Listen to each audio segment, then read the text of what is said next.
ఎందరో మహానుభావులు అందరికీ వందనాలు. స్వీయ రచన తెలుగు ధీర శతకమునందలి మరో పద్యాన్ని మీ ముందు ఆవిష్కరిస్తున్నాను. ఆలకించి స్పందించవలసిందిగా నా మనవి.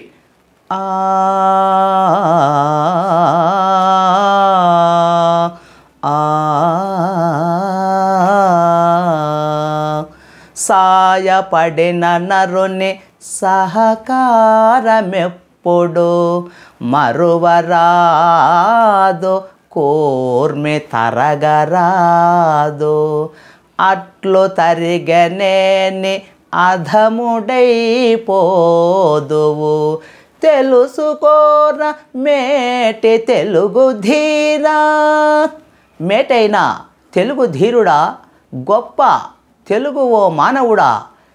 ఈ సమాజంలో మనిషి తోటి మనిషికి సహాయపడడం మానవ ధర్మం.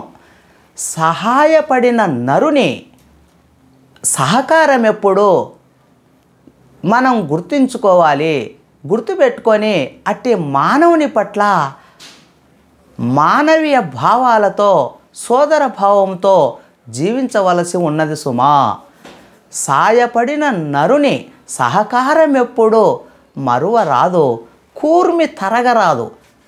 కూర్మి ప్రేమ.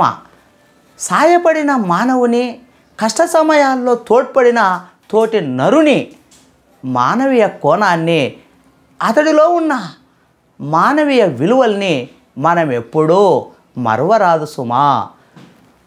అట్టి మానవుల పట్ల గౌరవం, ప్రేమ సడలకుండా మానవుడు పొందినటువంటి సహకార బుద్ధిని ఎప్పుడూ గుర్తుపెట్టుకొని సహాయపడిన నరుని పట్ల ఒక విశ్వాసపాత్రుడుగా జీవించవలసి ఉన్నది సుమా. అట్లా కాకుండా కష్ట సమయాల్లో నీవు అనుకోకుండా ఏవో విపత్తుల ఆపదల్లో ఉండిపోయినప్పుడు నీ యొక్క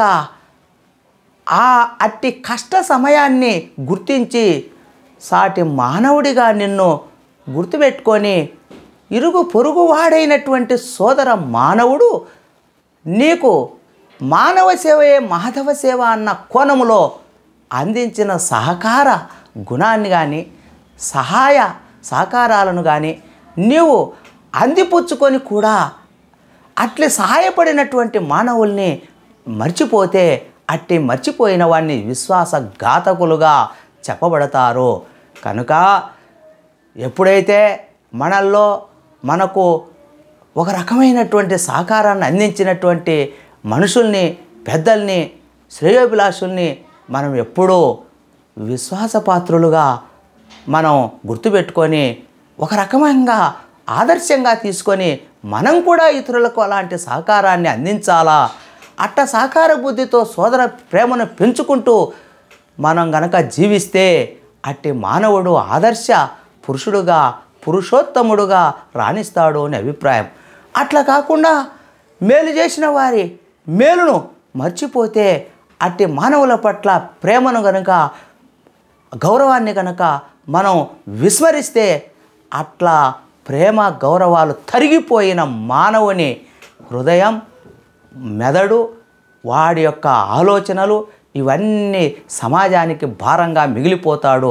అట్లా కూర్మి తరగరాదు అన్న భావనతో జీవించాలి అన్నది పద్య తాలూకు సందేశం. మిత్రులారా, ఈ వీడియో నచ్చినట్లయితే లైక్ చేయండి, షేర్ చేయండి, సబ్స్క్రైబ్ చేసి గంట సింబల్ నొక్కడం మర్చిపోకండి. మీ అమూల్యమైన కామెంట్ చేయగలరని విశ్వసిస్తూ ఇట్లు మీ సాహితీ మిత్రుడు, రసానంద కవి, కవిరాజా డాక్టర్ చిన్నావుల వెంకట రాజారెడ్డి, వ్యవస్థాపక అధ్యక్షులు, తెలుగు కళ్ళం సాహితీ సమితి, కర్నూలు. ధన్యవాదాలు.